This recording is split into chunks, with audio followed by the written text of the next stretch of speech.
I'm Simon. I'm Dan. And we recently went to a midnight screening of The Guardians of the Galaxy Volume 2, the new film from Marvel Studios. Dan, what was it about? It's a story of finding family. If the first film was about uniting a friendship and what it takes to become a family, the second film is about what it takes to stay as a family and what family means. That's as least spoilery as I could probably give it. Yeah, we're not going to do spoilers in this video up until a point, and at which point we'll be very clear and you can skip to a time code. He names his dad. That's in the trailer, to be fair. Yeah. So, but yeah, for real spoilers, we will put a time code up when you can skip to. I liked it. Yeah. Actually, before we talk about the movie, we should just say this is a trial that we're doing, by the way, because we really love talking about movies. And if you enjoy this video, let us know and we can shoot this a bit better than a compact camera on a defunct drone box. Because we're going to enjoy doing this. So if you'd like to see more, comment down there. I like the movie. What did you think? I thought it was really, really good.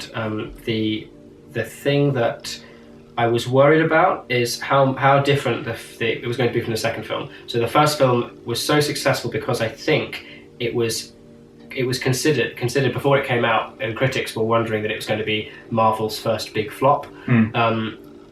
How serious it could be while trying to maintain the kind of the Guardians' sense of kind of frivolity and fun. What the first film did so well was it balanced those things really, really nicely. And I thought the reason I loved the second one so much is because it balanced it even more. The laughs and the kind of the more jovial moments were higher, and the really kind of moving, sad, emotional scenes were even more moving. Yeah, the emotional contrast was a lot bigger. Yes. I mean, I know this is something that Mark Kermode said about this. The first one came out of the gates and took you by surprise. It didn't need to win. It needed to win you over, which it did. And this one, you came in thinking, oh, I'm expecting something jaunty and fun. And yes, it does deliver on that, but it does suffer from not being fresh. Yes. But equally, if this was the first film, it wouldn't work at all. Yeah. These are established characters. I mean, I think, by the fact that it has Volume 2 in the title, kind of implies that you need to have seen Volume 1. Oh, definitely. And in fact, in that same interview where Mark Kermode, Simon and Mayo podcast on Kermode and Live. Mayo. Kermode and Mayo. I'm Simon. Simon Mayo. No, it's Simon Mayo. It's his name. Yeah, it's not Simon. Simon Mayo and Mark Kermode. They do a really great podcast. Both Simon and I listen to it. You can get it online or listen live. It's really, really good. And one of the things that he said when he was interviewing Chris Pratt was that you need to kind of have some idea of what's going on from the first one. If you try and come in totally fresh, you're either going to miss little in-jokes, but more importantly, those the kind of emotional contrasts, as you were saying earlier, the only reason they work is because you've got a preconceived relationship with those characters that you see before. And also the characters have predefined relationships. They are not coming from a standing start. It's not an origin story. It very much depends on you knowing, for example, that like Rocket and Chris Pratt's character, Star-Lord, they have a kind of enmity between the two of them, which is a key plot point. I actually think that was quite a nice... In terms of the plot of the movie, that's the structure of it I thought was very good. I thought the fact that there's an initial incident, which, I mean, it's in the first couple of minutes of the movie, somebody steals some batteries that should not be stolen. It sounds like Toy Story when you put it like this. And puts, it's Rocket, I don't know, it's in the first few minutes of the movie, I'm not spoiling anything here. He steals some batteries and almost gets everybody killed, and he's kind of pushing everybody away, and then that's the initial spark of the story.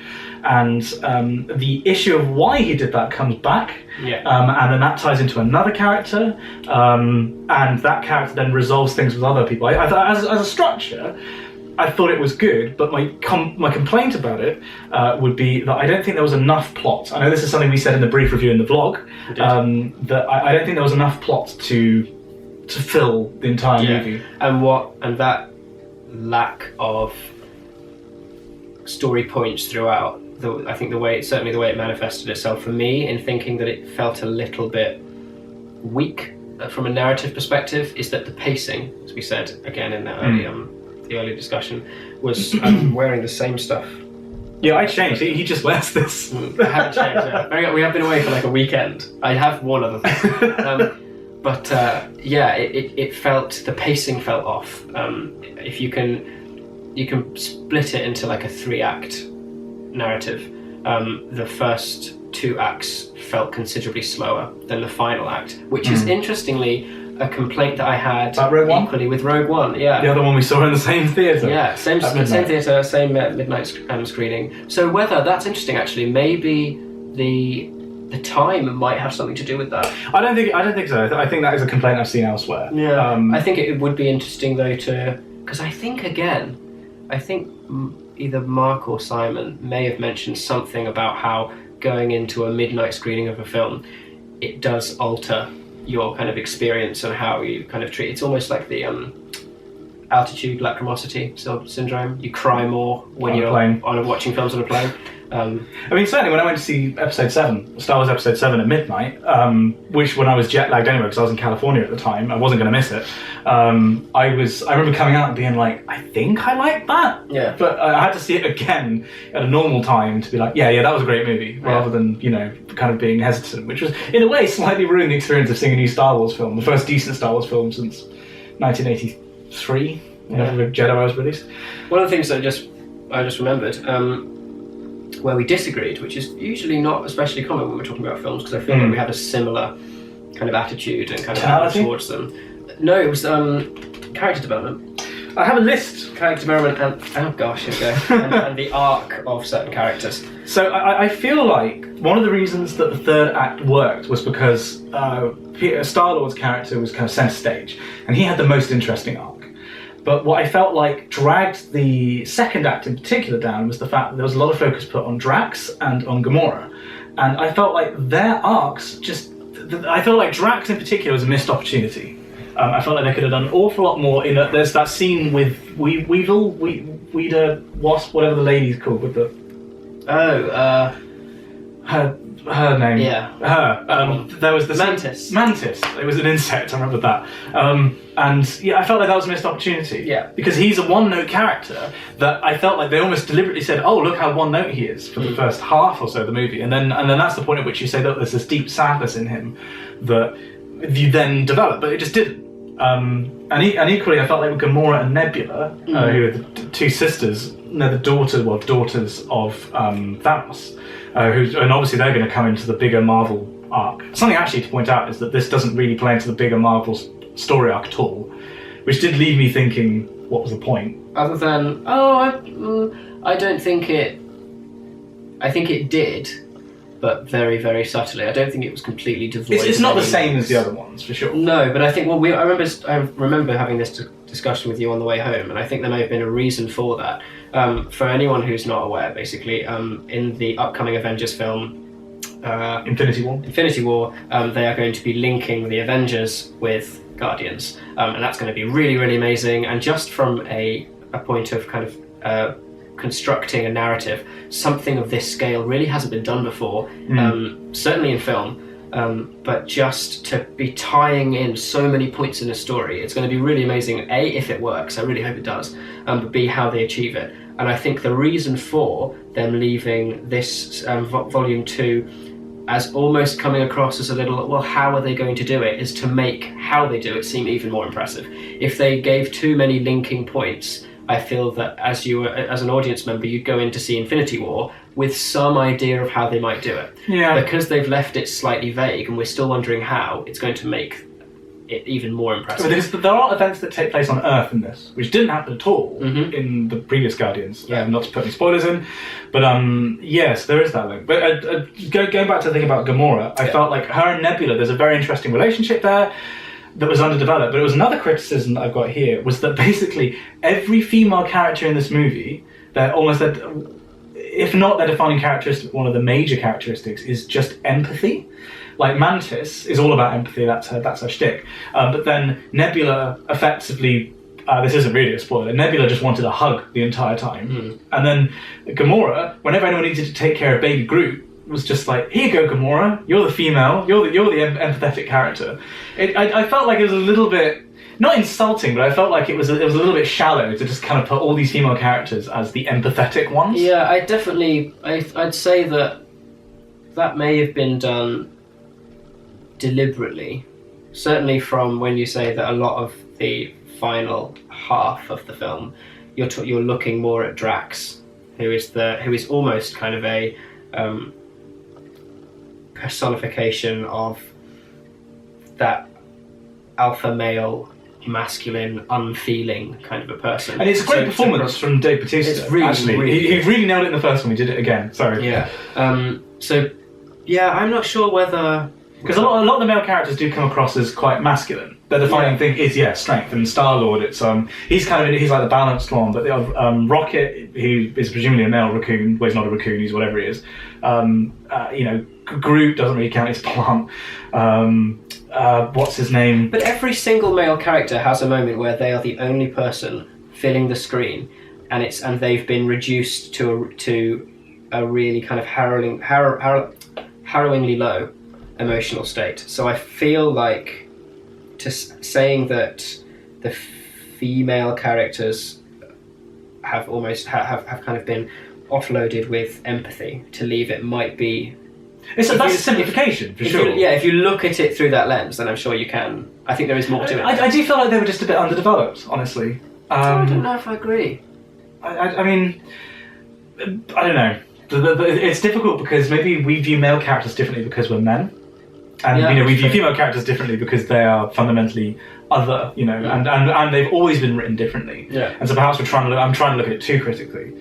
I've been very negative. I'd like to point out there are lots of good things about this movie. Its performances are great. The music, as in the first one, it's awesome mix volume 2. Yeah, and the film's going to start well because we have electric light orchestras. Yeah. Mr. Blue Sky. Mr. Blue Sky. Yeah, it's the opening. That strikes up. Anyway. And the humour, throughout is really great. Yeah. I laughed an awful lot at this. Yeah, it passed the 6 laugh test in the first. Oh yeah, easily. 2 minutes. I mean, the last note I have here is it was really fun. The creature design I thought was fantastic. Makeup, visual effects. It's a stunning, similar to Doctor Strange actually, in that it is very, it's like a comic book at points. But really wonderfully rendered. Although I do have an issue with at the end, why do fireworks ships exist? Why was that a thing? Because it's Guardians. That's the wacky cartoony bit, right? There are a few moments when it kind of snapped me out of this reverie of it being a cartoon movie and going, wait, what's the point of that? Why does that exist? Like, why do they have a crematorium on board? Yeah. Why don't they just put him in the engine? And actually, the thing I wanted to talk about, the last thing from this, in terms of logic, was now we're going to go into spoilers. So skip to this time code. Now we're going into spoilers. Now we're going to go into spoilers. If you want to miss this. Why did Star-Lord's powers disappear when he's the son of a Celestial? So he's Celestial. Why did his powers disappear when his dad dies?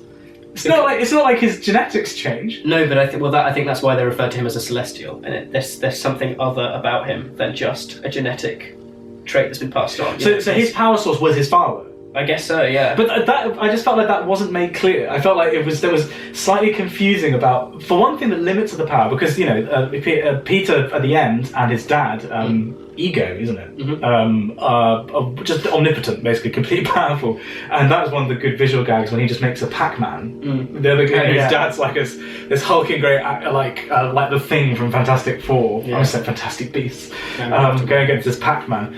They're basically omnipotent. But confusing limits to the power.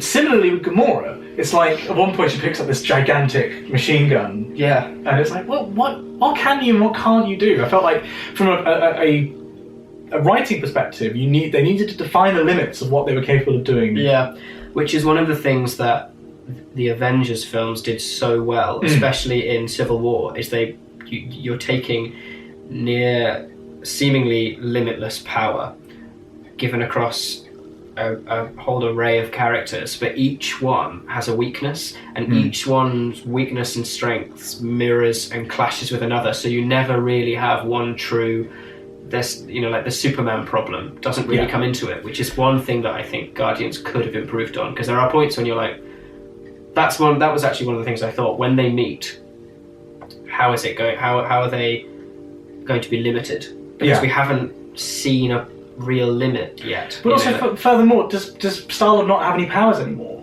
Is that white power from him? Because I felt like that when it died, and when his father died, and the power went away, I was like, what? Why does that disappear? Yeah. Does he still have it? I would imagine, given that it's Marvel, we could look this up. We could read into it, and there would be an explanation for it. And actually, speaking of that, before we went in, we briefed ourselves on the Infinity War storyline, and the very last, because there are 5 post-credit scenes, the very last one they introduce Adam. Yeah, which is a really big. That's actually another point. Is that I really like the design of the alien race. The what were they called? The something perfect like people. Empire, wasn't The it? Sublimes. Was it Sublime Empire? I don't think Something like that. Where they were just, I thought that was very, very cool. And then it's from them that they're introducing Adam. But I did think that was quite a ham-fisted way of just kind of shoehorning a very major character in. Yeah, but it's never going to be as ham-fisty and shoehorny as the ending to Doctor Strange. I thought I have to mention. No. I don't think this is the other thing where we're going to go briefly on a tangent. Doctor Strange. I really, really loved it because it's been the first Marvel film that I've really, really got into that kind of world. Previously, I've watched films, Avengers, pretty good. Everything else, Guardians, great, loved it. Am I massively interested in it? Not really. I think because the Doctor Strange has this. The Doctor Strange. Yeah, the good Doctor Strange. It's got this. I'm going to basically say magic. It's not called that in the film. It's referred to as something different. Elemental. Yeah, some bollocks. But it was just cool and it interested me. Being a Harry Potter fan, I was like, he was doing this something around the house. Trying to. Anyway, super cool. But the ending of that film, when you had the I can't remember the guy's name, played by, is it Benedict Cumberbatch? No, the other one. Chiwetel. I've been away for a long time and I've had a revelation. I mean, come on. You really took exception to that. And it was really annoying because I thought the film was superb, and then they lined up the sequel in one line, in a post-credit scene in one line, and I was furious because it was just like, what a waste of time. You've undone all the work in building this, introducing this great character, this great kind of side to Marvel we haven't really seen before, and then in one you get this stupid kind of like, I've been away for some time. No, and he literally is like, we need to take down all the sorcerers or something. Oh, fuck off! Like, I really took offense. I remember we were sitting in the cinema. And you would have done a table flip. Came in, and I literally out loud was like, "Oh, for God's sake!" It was. I was really unhappy with it. Okay, that's our Doctor Strange tangent. Yeah, and that's around for another time. So back to Guardians 2. To bring it back, though, that's what I meant. That if you think that something was ham-fisted in the Guardians film, it was nothing compared to what Doctor Strange did, and I think that's fair to say. Because you can see they at least hinted towards this. We're going to call them the Sublimes. They sound like a supergroup. But we'll call them that. They were always hinting that they had this other thing and they were immensely powerful, and so the introduction of Adam wasn't especially kind of a big shock. They were built. They were there for a reason. It was more of just It was So I think that it would rate higher. Guardians would rate higher than Doctor Strange. So to bring it back to a conclusion, so you just joined us. If you wanted to click on the spoiler-free time code, what would you? You've already rated it in the vlog, but what would you give Guardians of the Galaxy Volume 2 out of 10? Out of 10? I'm interested to see if you've revised your previous estimate. See, I think I'm going to give it a 7.8. So I think you said 7.8 last or 7.9? I said 7.9 last time. I think you did, yeah. 7.8. It's depreciated. It has. Yeah, it has. What's brought about the change? Yeah. I think it's... Nice eyebrow. Thank you. Oh gosh, I'm not sure. I don't know. I don't think I can put my finger on it, but I wouldn't say 7.9 now. But you'd recommend it to people. Oh, definitely. It's a good movie. Definitely. Only if you see the first one though, because otherwise you'll really not enjoy it. Or the things that the second film does so well are building on a structure that you get in the first film. The arc of characters, the really hard-hitting emotional scenes only work if you've seen the first. I'm going to depreciate my mark slightly. I gave it 7.5 on the night. I think I'm going to take that down to 7.2 out of 10. I just feel like in retrospect, I got carried away by the movie, and I enjoyed myself a lot. It's like a fun ride. Like a comic. It was fun. It was great. Yeah. It was mindless entertainment, and it visually stunning, great music, all that kind of stuff. I just felt like it was hampered by missed opportunities. Not necessarily anything that it did wrong, but what it didn't do. Yeah. I think was the problem. Yeah. But again, I definitely recommend it if you're a Marvel fan and you've seen the first one. Definitely check it out. And it is worth seeing on a big screen. Definitely, from a visual spectacle perspective, it is just. Also, it's one of those things. If you're in a cinema full of people laughing, you get carried away, and also we were slightly sleep deprived. It's like why you've got to see Deadpool in a cinema. Be it, I mean, it's not in there now, but I don't know. Campus cinemas across the UK will probably do it at some point, or watch it with friends because it is. Those humorous moments it's so great to share with folk. So yeah, that's our review of Guardians of the Galaxy Volume 2. If you enjoyed this almost completely unedited ramble, do let us know, because we'd love to do more of this, and we can do it with some slightly better production quality, or maybe as a podcast. So leave your suggestions down below, because this is a totally new thing. We're open to experimentation, not in that way. Thank you very much for watching, and hopefully we'll see you next time for whatever movie we decide to watch next. Yeah.